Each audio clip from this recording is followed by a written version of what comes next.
What's going on, guys? Welcome to today's video. Today I'm going to talk about my experience with the COVID-19 vaccine.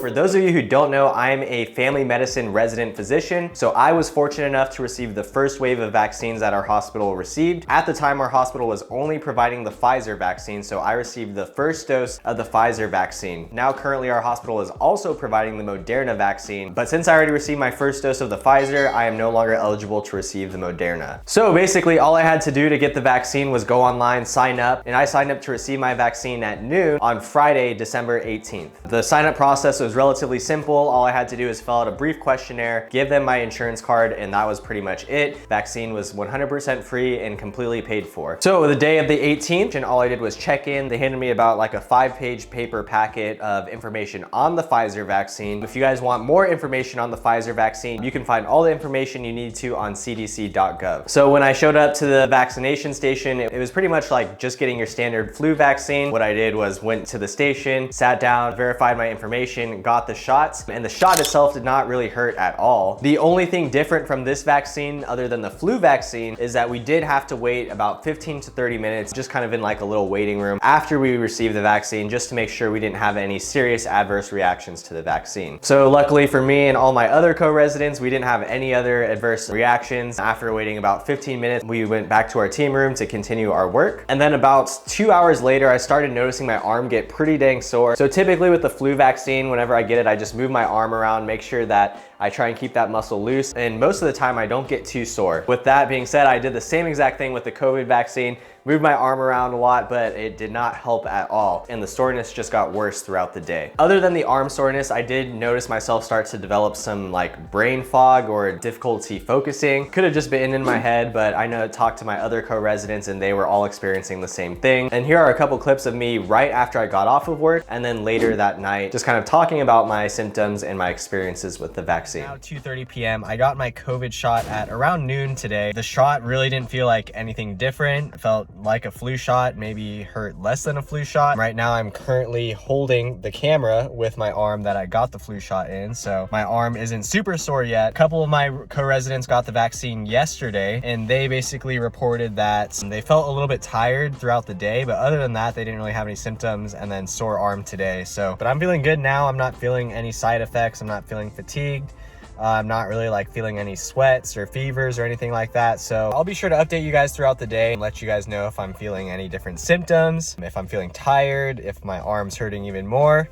I'll be sure to let you guys know. All right, guys, it's about 11:30 at night. The only real side effect I've had from this vaccine so far is this pimple that I got here. I'm just kidding, but this is what the site looks like, and basically they just clean your skin, put this band-aid on, stick the needle through there, and then give you the shot through that little plastic film. So right now my arm just feels super sore, and that's about it. So my arm was so sore that I was not able to go to the gym at all. I mean, I probably could have done legs, but even just like moving it to like a position for squatting or moving it around in general just hurt really bad. My arm hurt worse than any other flu shot, so that was kind of surprising to me. So now moving on to December 19th, around 9 a.m. I noticed some mild body aches and a minor headache.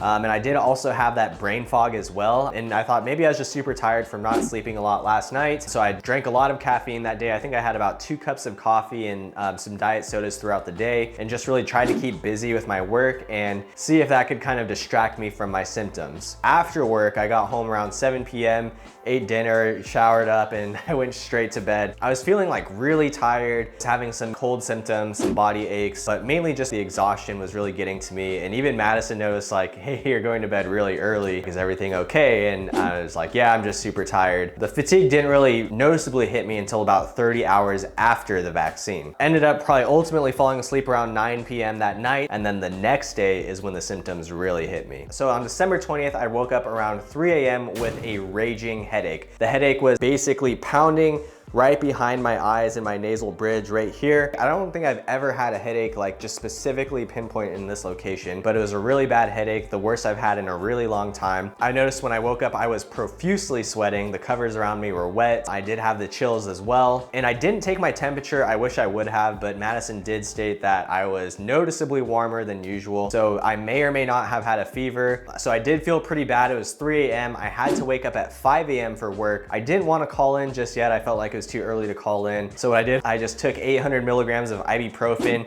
went back to bed and prayed that I was able to work the next day. So I wouldn't necessarily recommend just go ahead and taking 800 milligrams of ibuprofen right away, but I had to get up in less than 2 hours and I really wanted to make sure I could go to work. So something I would definitely not recommend doing in the future if you can avoid it. I woke up around 5 a.m. I was still pretty tired, but I noticed that my body aches and my chills were gone. My headache was gone as well, thankfully, and I felt well enough to get up and go to work. Then lastly, around 7 a.m., this may or may not be TMI, but I had some mild diarrhea. I'm not 100% convinced it's the vaccine because I did have spicy pizza the day before and I did drink a lot of caffeine. So my stomach just could have been upset due to those things, but it also may have been due to the vaccine. I'm not 100% sure, but I went ahead and documented it anyways. But after that, I didn't feel the need to take any more NSAIDs. I never took Tylenol or anything like that. Never felt like I spiked a fever after that or got the chills, body aches, or sweats. So ultimately, I know my experience is obviously different than other people's. I know some people didn't really get any symptoms at all, and some people were actually much worse than me and symptom-wise. I know our attending actually sounded like he had a full-on cold. So everyone kind of has been reacting differently to the vaccine that I've seen, but I think a lot of my symptoms could have been avoided if I would have taken like 200 milligrams or 400 milligrams of ibuprofen prophylactically. So that was pretty much my experience with the first dose of the vaccine. I'm scheduled to get my second dose 3 weeks from the 18th. So that will be January 8th of 2021 for me. The symptoms are supposed to be noticeably worse with the second dose of the vaccine. So I am gonna take ibuprofen prophylactically. I'll probably just start out with maybe 200 to 400 milligrams and kind of see how that goes. But I'll definitely try to vlog how I feel more throughout the day. So kind of my overall recommendations, if you are going to get the Pfizer vaccine, I would just make sure you guys have some ibuprofen or Tylenol with you guys on hand just to take right after getting the vaccine so you're not getting those body aches or fevers. And I would also try and take the vaccine where you don't have to do a lot the next 2 days afterwards. So maybe on a Friday if you don't work weekends. Unfortunately for me, I was on a 5-day stretch of work. So even though it's the weekend, I had to go into work. But if you guys can avoid it, make sure you guys take it easy the next couple days after receiving your vaccine. All right, guys, so if you guys want more information on the Pfizer vaccine, you can find all of that information on cdc.gov. I know the vaccine is a very controversial topic. Just please be mindful and respectful of people who do want to get it and don't want to get it. For me, I felt like, I'm exposed to so many people with COVID. I go down into our emergency department nearly every day and you never know if those people have COVID or not. So for me, it was kind of a no-brainer to get. But if you have any questions about the vaccine, make sure you comment down below. If there are enough questions about the vaccine in general, I'll probably go ahead and make a follow-up video answering all of your questions about the vaccine. And another thing you have to keep in mind is the data to this vaccine is very limited as well. So I may or may not be able to answer all of your questions, but I'll definitely do it to the best of my ability. But that's gonna wrap up the COVID vaccination section of this video. I hope you guys enjoy the rest of this vlog. All right, guys, it's now a couple days later, actually the new year, so happy new year to all of you guys. Basically, not too much else to vlog. I just finished editing the video and it's already 8 minutes long. But I guess I'll give you guys a quick update on kind of everything that's been going on lately. Still on my inpatient service. And I know like my previous night shift video, the service seemed super chill. I think we only had about maybe like 3 or 4 patients on our service. We now have 9. I've been the only intern on the service for quite some time. We're a little short-staffed right now just because of the holidays. Been a little bit stressful. Last night was actually New Year's Eve. Typically, I like staying up until midnight for New Year's Eve. I don't think I've missed a New Year's Eve in, I don't even remember the last time. Like, I'm always up, always celebrating, and I didn't even make it until past like 8:30 p.m. last night. I didn't even have a glass of champagne, didn't drink any alcohol, didn't celebrate, didn't see the ball drop, didn't see the New Year's Eve show, missed all that stuff because I was way too tired. And then this morning I was actually in a rush to get to work and then this happened. It snowed again. I think we probably got, I don't even know how many inches of snow, maybe like 4 to 6 inches of snow. But this is wild, guys. It usually only snows like maybe twice a year here, and it's already snowed I think 3 times, and it's only December. Usually it snows once in like October and then again in February. So anyways, getting to work today was very fun, to say the least. But yeah, hopefully you guys enjoyed today's video. Make sure you guys comment down below what you guys want to see next. Like I said, I want to do more educational, informational videos for you guys. So if you guys are interested, I know people want to see why I chose family medicine, and I know people want to see like financial aspects of residency, how you balance making a resident salary and paying off your loans. But if you guys have any other ideas, make sure you comment them down below. Thank you guys so much for watching. I'll see you guys next time.